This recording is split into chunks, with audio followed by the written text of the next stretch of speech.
اور اللہ تبارک و تعالیٰ فی القرآن کریم، اللہ پاک نے قرآن کریم میں ارشاد فرمایا، اللہ پاک کا فرمان سنیے اور اس کی برکت اتنا لطف آتا ہے جب ہم اپنے رب کا قرآن پڑھتے ہیں۔ کہیے سبحان اللہ۔ اب ہم اپنے رب کا قرآن پڑھتے ہیں، یہ وہ کلام ہے جو اللہ نے اپنے حبیب علیہ السلام پر نازل فرمایا، یہ اللہ کا کلام ہے، یہ اللہ کا کلام ہے، کتنا لطف والا کلام ہے۔ اللہ تبارک و تعالیٰ کا فرمان، قد افلح المؤمنون الذين هم في صلاتهم خاشعون والذين هم عن اللغو معرضون۔ صدق اللہ العظیم وصدق رسول اللہ کریم صلی اللہ تعالی علیہ وآلہ وسلم۔ اب سنیے اللہ نے کیا ارشاد فرمایا، فرمایا بے شک ایمان والے کامیاب ہو گئے۔ کہیے سبحان اللہ۔ یعنی میں نے ایک ہلکا جملہ شاید زبان سے ادا کر دیا، وہ جملہ اگرچہ ہلکا ہو لیکن سمجھنے والوں کے لیے بہت بھاری ہے۔ قد افلح المؤمنون، ایمان والے کامیاب ہو گئے۔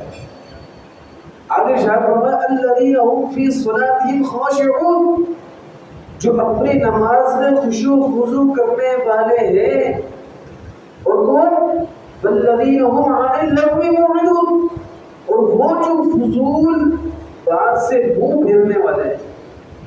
نماز میں خشوع و خضوع، ایمان والے کامیاب، نماز میں خشوع و خضوع، اور جو فضول لغویات، فضول چیزوں سے، فضول بات سے کیا کرنے والے، وہ موڑنے والے ہیں، اس میں پڑھتے ہی نہیں۔ اللہ تبارک و تعالیٰ کا فرمان ہے، سبحان اللہ۔ تو ٹاپک آج جو ہمارا بیان ہے کرنا ہے وہ کیا ہے؟ وہ یہ ہے ایمان کی تعریف، ایمان والوں کی نشانیاں بیان کی جائیں، ایمان والوں کی علامتیں بیان کی جائیں۔ ایک تو ہوتا ہے ایک عام بندہ ہی بیان کرتے اور بلکہ بھائی یہ بنا بنا نشانیاں ہیں تو ہم اس کی مان لیتے ہیں، لیکن یہ نشانیاں تو خود رب کریم بیان فرما رہے ہیں۔ اللہ اکبر۔ ارشاد فرمایا اس بارے میں کہ اللہ پاک نے ہمیں ایمان کی دولت عطا فرمائی، اور اس کے ساتھ ساتھ اس سہولت بھی ہمارے لیے ہے کہ اب وہ مشکلات نہیں ہیں جو صحابہ کرام علیہ رضوان نے برداشت کی۔ ہم کلمہ پڑھیں تو ہمیں ڈانٹا نہیں جاتا، تعریف بھی جاتی۔ ہم نماز پڑھیں تو ہم پر پتھر نہیں برسائے جاتے، لوگ نمازی اور نیک سمجھتے ہیں۔ ہم کوئی نیک کام کریں تو ہم پر جبر نہیں کیا جاتا۔ اگر ہم نیک مجالس کی طرف جائیں تو ہمارے سینوں پہ گرم پتھر نہیں رکھے جاتے۔ اللہ اکبر۔ اگر یہ ساری چیزیں ہم کریں تو لوگ ہمیں نیک و متقی بادشاہ سمجھنے لگتے ہیں۔ وہ دور تو ہم دیں گے نہیں کہ جو صحابہ کرام نے کلمہ پڑھ کر دور دے گا۔ تو ایمان والوں کے ایمان پختہ کیسے؟ ان کا ایمان پختہ۔ اللہ اکبر۔ یہ چیز صحیح ہے کہ اس وقت نبی کریم صلی اللہ علیہ وسلم کی ذات اقدس تھی، یعنی کہ یہ بات پیش نظر نہیں ہے کہ حضرت بلال حبشی کے ساتھ کیا ہوا، صحابہ کرام علیہ رضوان کے ساتھ کیا ہوا۔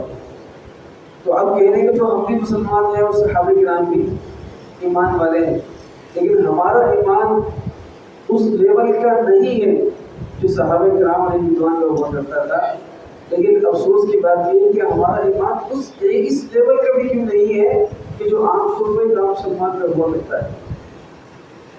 ایمان والے تو اپنے عمل کو پختگی کی کوشش کرتے ہیں، ایمان والے تو صبر و برداشت میں مزید پختہ ہونے کی کوشش کرتے ہیں۔ کیونکہ تو خوبی ہے کہ گناہوں سے بچنے کی کوشش کیا کرتے ہیں۔ ایمان والوں کی تو خوبی ہے کہ نیک کام میں بڑھ چڑھ کر حصہ لینے کی کوشش کرتے ہیں، یہ ایمان والوں کی خوبی ہے۔ اللہ اکبر۔ وہ نماز ایک تو صحیح طریقے سے ادا کرتے ہیں، اوپر سے اس نماز کو خوشی خصوصی کی کوشش کرتے ہیں۔ اگر یہ بات ہم اپنے بات سے گئے تو بات کچھ اور ہے، لیکن یہی بات اگر میرے رب کریم ارشاد فرما دے تو کیا وہ بھی سمجھ نہیں آئے گی؟ الذین هم فی صلاتهم خاشعون، جو نماز میں خوشی خصوصی اختیار کرتے۔ کیا ہوا؟ قد افلح المؤمنون، ایمان والے تو کامیاب ہیں۔ یہ ہم نے نہیں کہا حضرت، افلح کا معنی تو کسی کو ڈکشنری سے اٹھا کے دیکھ لیں، فلاح کا معنی کامیابی نکلے گا۔ تو میرا رب تو فرما رہا تھا مؤمن کامیاب ہے، تو ایمان والے کون ہیں؟ جو اللہ رسول پر ایمان رکھتے ہیں. لیکن اس ڈیفینیشن کو ساتھ میں رکھیں اور اپنے اعمال کو ساتھ میں رکھ کر توڑ لیں کہ اس دور میں جو تقاضے ہیں ایک مسلمان کو کرنے چاہیے. کہ فقط نماز پڑھنے کا نام ایمان ہے؟ کہ فقط روزہ رکھنے کا نام ایمان ہے؟ یا فقط اپنے آپ کو مسلمان کہلوانا ایمان ہے؟ ایمان ہے کیا چیز؟ جب مومن کی بات آ گئی تو ساری چیزیں اس میں داخل ہو گئی. ایک بندہ تمام اعمال بجا لاتا ہے، تمام چیزیں کرتا ہے، لیکن اس کے اخلاق درست نہیں. تو کیا کہتے ہیں کہ مسلمانوں کے نزدیک اخلاق کی کوئی اہمیت نہیں ہے؟ نبی کریم صلی اللہ علیہ وسلم اپنے گھر والوں کے ساتھ سب سے زیادہ خوش اخلاق تھے، اور باہر والے تو جو بھی دیکھتے تھا وہ یہ سمجھتا تھا کہ نبی کریم صلی اللہ علیہ وسلم سب سے زیادہ مجھ سے محبت کرتے ہیں. وہ یہ سمجھتا تھا. یہ بھی تو دین کا حصہ ہے کہ وہ مومن کامیاب اللہ اکبر.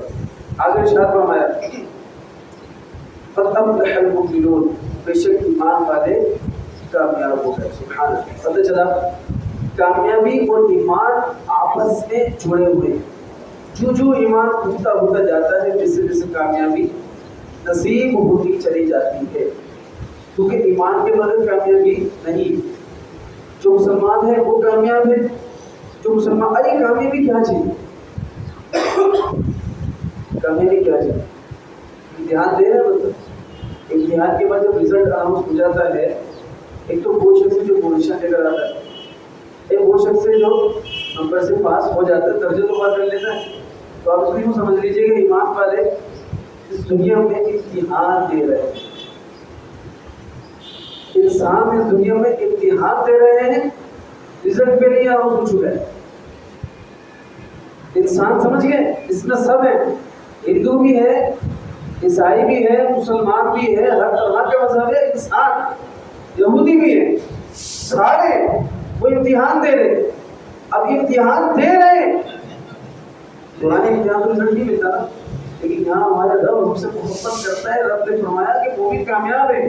اب یہ جتنے بھی سارے خارج ہو گئے. جنت کن کے لیے ہے؟ مسلمانوں کے لیے. الا الذين امنوا وعملوا الصالحات. کیا شاید فرمایا جو ایمان لے کر آئے ساتھ میں دیکھ عمل بھی کرتے ہیں. الا الذين امنوا وعملوا الصالحات. اللہ تبارک و تعالی نے تو جنت بنائی مسلمانوں کے لیے. اب دنیا میں جو امتحان دینے آئے ہیں اس امتحان کی سب سے پہلی کامیابی، سب سے پہلی چیز ایمان ہے. اور ایمان والے تو ہر کوئی ہے، لیکن ایمان میں کس چیز کی طرف میں ساتھ میں آیت پڑھی الذین آمنوا. ٹھیک ہے، آگے کیا پڑھا؟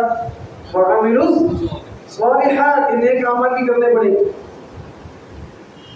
اور اس کے بعد بھی بندہ یہ سوچے کہ اب میں اگر کر رہا ہوں تو اللہ کا کرم ہے اور حضور کی عطا سے، حضور کے کرم سے انشاءاللہ جنت مل جائے گی انشاءاللہ. ابھی بھی اپنے سجدے پر فخر نہ کرے، لیکن وہ باتیں کرے جو سجدے کر رہا ہے لیکن جو آ ہی نہیں رہا، جس کی ایمان کی مختگی ہو ہی نہیں رہی.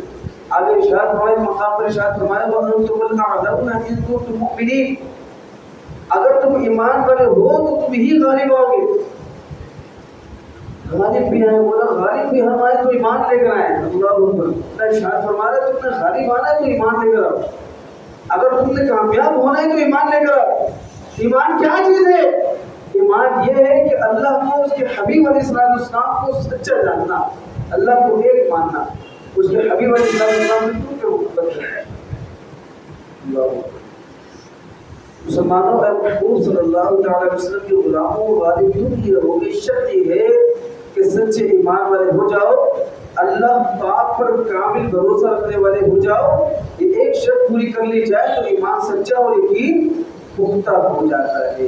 ایک کامل مومن کی نشانیاں ہیں، کامل مومن کی نشانیاں میں نے کہا تھا، ایک تو ہمارا بیان کرنا ہوتا ہے، ایک میرے رب کریم بیان کرنا.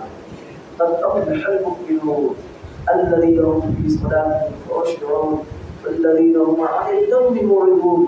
سبحان اللہ. اب جب بندہ مسلمان ہو گیا ہے، ایمان لے کر آ گیا، تو اب مسلمان ہونے کے تقاضے کیا کیا ہے؟ میں وہ چیز آپ کے سامنے بیان کرتا ہوں. دیکھیے سمجھیے گا بات. صبر کتنا چھوٹا لفظ، 3 لفظ سواد بارہ.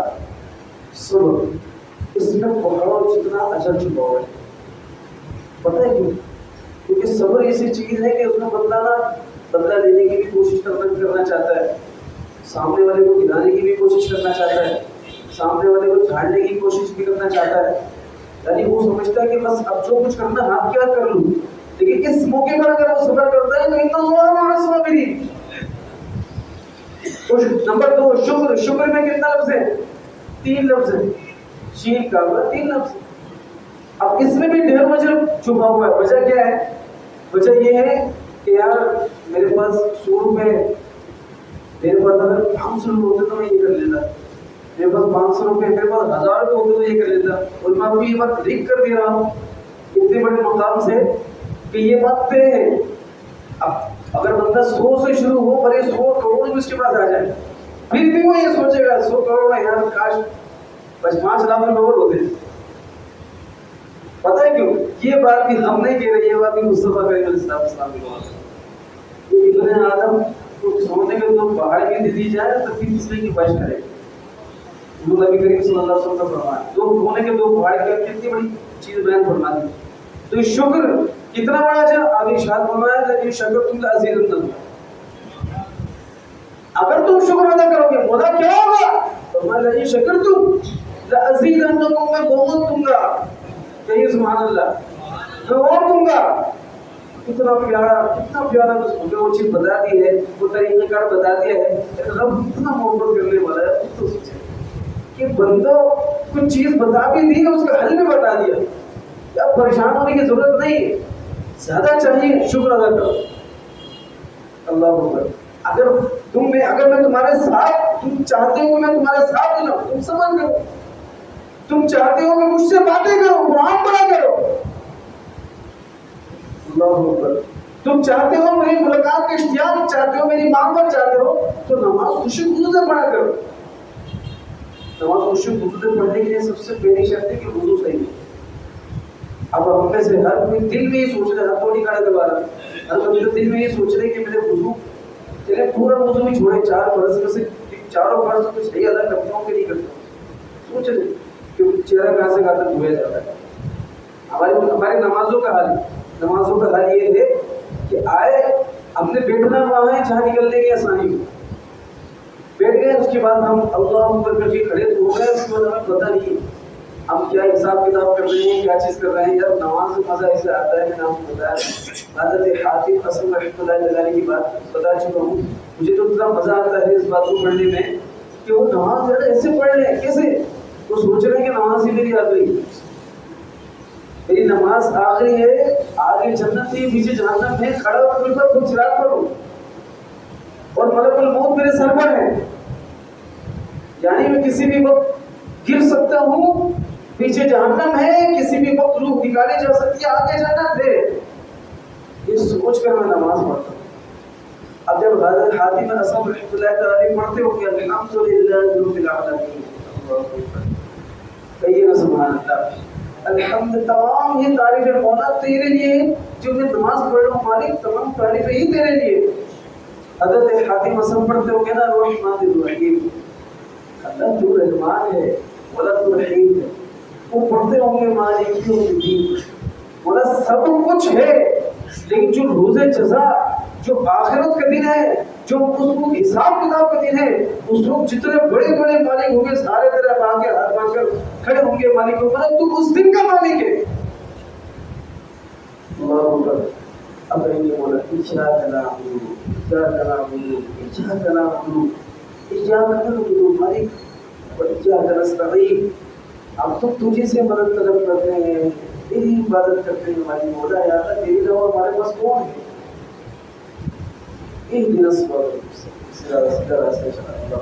اللہ پاک سے یہ باتیں ہو رہی ہے، یہ عرض ہو رہی ہے. اس میں مزہ ہے. ایمان والوں کی علامتیں یہ ہیں، نشانیاں یہ ہیں. اللہ اکبر. حضرت مسلمانوں کی پیاری کی جان حضرت بی بی عائشہ صدیقہ رضی اللہ تعالی فرمائے عنہا. کیا عنہا؟ کیوں میں نے بتایا تھا عنہا کہیں گی کیونکہ یہ ہا ضمیر ہے. ہاں یہ کس کے لیے آتی ہے؟ مؤنث کے لیے. یعنی جو اگر آپ صحابیہ کا یا پھر کسی ولیہ کا ذکر کریں گے تو اس میں آپ ہا لگائیں گے، کیا لگائیں گے؟ اور جب کسی جینس کا ذکر کریں گے تو کیا لگائیں گے؟ انہو، کیا لگائیں گے؟ انہو۔ اس چیز کو بھی جاننا بہت ضروری ہے، کیونکہ بہت عام ہم اس چیز کو گفتگو میں دیکھ رہے ہیں کہ عام طور پر رمضان میں لوگ گفتگو کرتے رہتے ہیں ماشاء اللہ نا، آپس میں گفتگو کر رہے ہیں تو وہ رضی اللہ تعالیٰ عنہ کس کے ساتھ ہے، انہو کس کے ساتھ ہے، یہ نہیں، بہت ساری باتوں کا ہمیں علم نہیں ہے، لیکن یقین کریں میں نے اس مجلس سے دیکھی ہے جب فخر کے ساتھ شان و شوکت کے ساتھ جو منہ آنا بول رہے ہو، بھائی بول رہے ہیں حضور نے ایسا فرما دیا، اللہ نے تو یہ فرما دیا، اللہ نے قرآن میں یہ فرما دیا، ہم نے پڑھنے کے بعد ہمیں ڈر لگ رہا ہے کہ یار ہم نے پتہ نہیں صحیح بول بھی رہے کہ نہیں بول رہے۔ اگر اس سے بندے سے پوچھنے جائے کوئی کہاں ہے قرآن میں جو تم کہہ رہے ہو قرآن میں اللہ نے فرما دیا، تو بس بندہ نے فرما دیا، تو کیسے فرما دیا؟ تو اتنی بڑی بات اللہ کی طرف منسوخ کر دی، اتنی بڑی بات حضور جانا علیہ صلی اللہ علیہ وسلم کی طرف منسوخ کر دی۔ تو کہتے ہیں یہ بات تو اپنے دین میں بھی ہے، دین میں وہ ہوتا ہے جو اللہ بیان کرتے ہیں، جو رسول بیان کرتے ہیں، وہ شریعت، اور آپ اتنی بڑی بات کر رہے ہیں کہ دین میں، تو بتائیں دین میں کہاں ہے؟ اللہ تبارک و تعالیٰ ہم سب کو ایک دین سیکھنے کی توفیق عطا فرمائے۔ حضرت عائشہ صدیقہ رضی اللہ تعالیٰ عنہ فرماتی ہے سرکار مدینہ صلی اللہ علیہ وسلم ہم سے اور آپ سے گفتگو کر رہے ہوتے، لیکن جب نماز کا وقت ہوتا تو حضور جان عالم صلی اللہ علیہ وسلم اس انداز میں نماز پڑھتے تھے کوئی ہمیں پہچانتے ہی نہیں ہے۔ حضور نبی کریم صلی اللہ علیہ وسلم کا انداز کریمہ یہ ہوا کرتا تھا کیونکہ نماز سے محبت ہوا کرتی، اور آج ہماری جلد بازیاں اللہ پر معذرت کے ساتھ کیا بعض اوقات تو یوں بھی دیکھا جاتا ہے کہ جو رکوع میں جاتا ہے رکوع سے واپس اٹھتے ہی ڈائریکٹ سجدے میں جاتا ہے، اور رکوع سے اٹھنے کی ضرورت ہی نہیں۔ بعض اوقات تو اٹھتے بھی ہیں تو ایسا لگتا ہے کہ وہ خود پر احسان کر رہے ہیں، ہماری ذات پر احسان کر رہے ہیں۔ رکوع سے اٹھتے سجدے میں، آپ کو پتہ ہے تعدیل ارکان واجب ہے، یہ یاد رکھیے گا جملہ، تعدیل ارکان کسے کہتے ہیں میں آپ کو واضح طور پر سمجھا دیتا ہوں۔ تعدیل ارکان اطمینان سے نماز پڑھنا واجب ہے۔ ایک حدیث پاک آپ کے سامنے پیش کرتا ہوں، نبی کریم صلی اللہ علیہ وسلم مسجد کے ایک حصے میں تشریف فرمائے، ایک شخص آتا ہے نماز پڑھتا ہے، جلدی جلدی نماز پڑھ لے سرکار، اور جلدی جلدی نماز پڑھ لے سرکار اس کو دیکھ رہے ہیں کہ یہ سمانا۔ اچھا حدیث میں تعریف کے لیے بیان کر رہا ہوں، لیکن یہاں پر ہم جب حدیث پڑھتے ہیں، جب ہم تفسیر پڑھتے ہیں، ہمیں نہ جانے کیوں بھائی ہماری غلطی ہے اس میں، ہمیں نہ جانے کیوں عشق نظر آتا ہے، ہمیں عشق نظر آتا ہے، پتہ نہیں کیوں، اللہ کا کرم، اللہ کا فضل ہے۔ حالانکہ میں کسی اور کو اس پر آپ سے بیان کرنا چاہ رہا ہوں، لیکن سرکار علیہ السلام نے اس صحابی کو دیکھا تو حضور کا اپنی آنکھوں مبارک سے صحابی کو دیکھا، اللہ اکبر، قسمت تو وہیں جاگ جاتی ہے۔ دیکھا اس کو قریب بلایا، یہاں بھی کہیے سبحان اللہ، یا رسول اللہ ہمیں بھی درد بلایا، اس کو قریب بلایا، فرمایا تم نے نماز نہیں پڑھی، نماز پڑھو۔ حالانکہ اس صحابی نے نماز پڑھی، تم نے نماز نہیں پڑھی، نماز پڑھو۔ وہ گئے نماز پڑھی، دوبارہ آیا، فرمایا حضور نماز، فرمایا تم نے نماز ابھی بھی نہیں پڑھی، نماز پڑھی۔ دوسری دفعہ ہوا، تیسری دفعہ ہوا، یا رسول اللہ اب آپ ہی سکھا دیجیے نماز کیسے پڑھنی ہے۔ جملہ کتنا پیارا ہے، حضور اب آپ سکھا دیں نماز کیسے پڑھنی ہے۔ تو فرمایا کہ تعبیر سکون اور اطمینان سے نماز پڑھو، وہ فرض کر رہا ہوں، سکون اور اطمینان سے نماز پڑھو۔ بیٹھنا ہے یعنی دو سجدوں کے درمیان بیٹھنا ہے، رکوع کرنا ہے تو بالکل صحیح انداز میں کرنا۔ اس حدیث کو لے کر امام اعظم امام ابو یوسف بلکہ ائمہ کرام کا اختلاف ہو گیا۔ آپ کو پتہ ہے بعض ائمہ کے نزدیک تو فرض ہے، کیا یہ تعدیل ارکان جو میں آپ کو سامنے پیش کیا، بعض ائمہ کے نزدیک فرض ہے کہ اگر آپ جلد بازی میں سجدے کر رہے ہیں، جلد بازی میں رکوع سجود کر رہے ہیں، سب کچھ کر رہے ہیں تو نماز ہی نہیں ہو رہی اس حدیث کے مطابق۔ اور بعض کے نزدیک واجب ہے، اور واجب کا ترک، اگر واجب کا ترک کرنے پر سجدہ صاف کر لیا تو نماز ہو گئی، نہیں کیا تو نماز بھی نہیں ہوئی۔ ہم کیا سمجھ رہے ہیں کہ سب کچھ اپنے فرض سب کچھ ادا کر لیا، لیکن یہ جو ہم حرکت کر رہے ہیں، حرکت مطلب ایک حرکت ہوتی ہے، ایک سکون ہوتا ہے، یہ دوسرا حرکت پر ہے۔ یہ جو ہم کام کر رہے ہیں، جو حرکت کر رہے ہیں، اس سے کیا ہوگا؟ اس سے یہ ہوگا کہ جتنا آپ گھر سے آئے، جتنی ہم نے جدوجہد کی، ساری ضائع ہو گئی۔ وجہ کیا ہے؟ نماز نہیں ہوئی۔ پھر وہی بات ہے، ایک شخص کو میں نے کہا کہ عصر کا وقت ختم ہو گیا ہے، مغرب کا وقت شروع ہو گیا ہے، تو آپ کی نماز نہیں ہوئی، تو اس نے کہا کہ اللہ قبول کرنے والا ہے۔ تو یہ چیزیں جب ہم شرائط کے ساتھ، اصول کے ساتھ نہیں چلیں گے، نماز ادا نہیں ہوگی، تو اللہ تو قبول کرنے والا ہے، لیکن یہ نمازیں تو ہوئی نہیں ہے تو قبول کیسے ہوگی؟ جو نماز ہوئی نہیں ہے، وہ جو نمازیں ہو گئی اب اللہ کی مان کے ناز کریں گے، مولا ہم نے ادا کر لی ہے ساری شرائط کے ساتھ، ساری چیزوں کے بعد، اور مولا کریم اس کو قبول کر سکتے ہیں۔ تو علامت ایمان والوں کی تو یہ ہوا کرتی ہے، سب سے بڑی چیز صبر، شکر اور اخلاق۔ انسان کا اخلاق بتاتا ہے کہ اس کی طبیعت کیسی ہے، اخلاق بتاتا ہے، اور جب اخلاق اس کا احسن انداز میں اچھا ہو جائے پھر اس کا صبر و شکر میں اضافہ ہو جاتا ہے، کیونکہ اس کا اخلاق بڑا پیارا ہوتا ہے۔ یعنی مسلمان کو دیکھ کر تو تم نے سمجھے کہ یار یہ ایمان والا ہے، سبحان اللہ یہ ایمان والا ہے، اس کو دیکھ کر غیر مسلم بھی بولے یار مسلمان ایسا ہوتا ہے۔ معذرت کے ساتھ آج غیر مسلم یہ کہتا ہے کہ یار یہ مسلمان ہے، یہ مسلمان یہ غیر مسلمان کر رہے ہیں۔ پھر میں نے پچھلے جمعے کو کہا تھا کہ اسلام بڑا خوبصورت دین ہے، لیکن جو آج اپنایا جا رہا ہے اس کو اسلام کے ساتھ جوڑا جا رہا ہے وہ اسلام نہیں ہے۔ اسلام وہ ہے جو طریقہ کار اسلام نے احسن انداز زندگی گزارنے کا طریقہ بتایا ہے، اسلام وہ ہے۔ اسلام یہ نہیں ہے کہ ریٹ دونوں کے ریٹ بڑھا دیے اور راشن کے ریٹ بڑھا دیے، اور جتنا ہو سکے اتنا مسلمانوں کو، ایک مسلمان دوسرے مسلمانوں کو جتنا ہو سکے رمضان میں لوٹ رہا ہے کہ اس کے بعد موقع نہیں ملے گا۔ یہ اسلام تھوڑی ہے، اگر مسلمان کر رہا ہے تو اسلام کو تھوڑی بتایا ہے، تو اسلام کی طرف منسوخ کیوں کیا جا رہا ہے؟ تو اسلام خوبصورت دین ہے اگر اس کو سمجھا جائے۔ اللہ تبارک و تعالی ہم سب کو اس باتوں پر عمل کرنے کی توفیق عطا فرمائے جو اللہ پاک نے ایمان والوں کی علامتیں بیان کی ہیں، جو اس کے حبیب علیہ السلام نے تشریح کی عطا فرمائے۔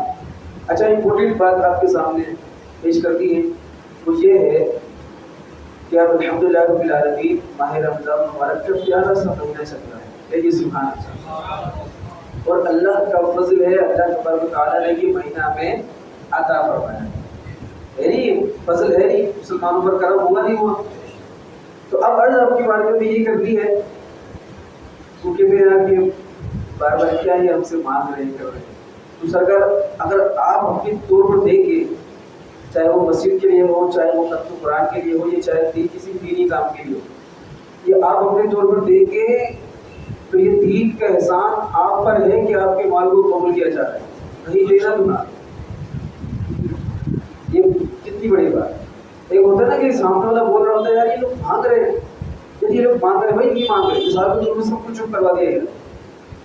تو آپ یہ دیکھ لیں کہ آپ کا مال دین کی راہ میں آ رہا ہے یا نہیں آ رہا، کیونکہ ہمارا اپنی بھائی اپنی کی رضا نہیں پورا والوں کی سبیل اللہ، سمجھ رہے ہیں؟ صدیق اکبر رضی اللہ تعالیٰ عنہ نے سارا مال حضور کی بارگاہ میں پیش کر دیا تھا۔ یہ حضور کی بارگاہ میں پیش کرنا حضور کو نہیں دیا، یہ دین کو دیا ہے، وہ حضور صلی اللہ علیہ وسلم کا اعلان کرنا۔ اب میں آپ کو صحابہ بات میں کہوں کہ حضور صلی اللہ علیہ وسلم کا دین کے لیے چندہ جمع کرنا، تو یہ حضور صلی اللہ علیہ وسلم کی ذات کیوں کہ مالک کونین ہے، وہ پاس کچھ رکھتے نہیں، دو جہاں کی نعمتیں ہیں ان کے خالی ہاتھ میں۔ تو یہاں علماء نے بڑے پیارا پوائنٹ بیان کیا، ہاتھ دیکھنا آپ کے سامنے خالی ہے، صرف خالی ہاتھ میں کچھ نہیں ہے، لیکن ایک موقع پر حضرت حضور صلی اللہ علیہ وسلم نے ارشاد فرمایا عائشہ اگر میں چاہوں تو سورے کے پہاڑ میرے ساتھ چلے، اگر میں چاہوں تو سورے کے پہاڑ ساتھ چلے، عام بات نہیں، آسان بات نہیں، لیکن حضور نبی کریم صلی اللہ علیہ وسلم نے اعلان فرمایا کہ نہیں فرمایا؟ سنیے آپ نے یہ بات، حضور صلی اللہ علیہ وسلم نے اعلان فرمایا، حضرت عثمان غنی رضی اللہ عنہ نے موقع پہ 100 دیے، اس کے بعد پھر 200 کا اعلان کیا، پھر 300 کا اعلان کیا، اعلان کرتے گئے، ابھی 100-200 کی بات چل رہی تھی، پھر ہزار حضرت عثمان غنی دے رہے۔ مجھے بتایا حضرت فاروق اعظم سارا مال لے کے آ جاتے ہیں، بولتے ہیں آج تو میں ابو بکر سے آگے لے جاؤں گا، آج تو میں حضرت ابو بکر سے آگے کیوں میں آگے بڑھ جاؤں گا، آتے ہیں تو دیکھتے ہیں کہ میں تو آگے آیا ہوں، ابو بکر تو سارا لے آئے۔ یہ کس لیے ہوا؟ دین کے لیے ہوا۔ تو میں آج آپ کے سامنے ایک اعلان کر رہا ہوں اور آپ نے اس پر عمل کرنا ہے، انشاءاللہ کریں گے، انشاءاللہ دین کے لیے کریں گے، اپنے فائدے کے لیے کریں گے انشاءاللہ۔ اگر دل نہیں کرتا تو نہیں کرے بھائی، آپ پر کوئی سختی نہیں ہے، کوئی زبردستی نہیں، لیکن میں چاہوں گا یار رمضان المبارک کا مہینہ چل رہا ہے،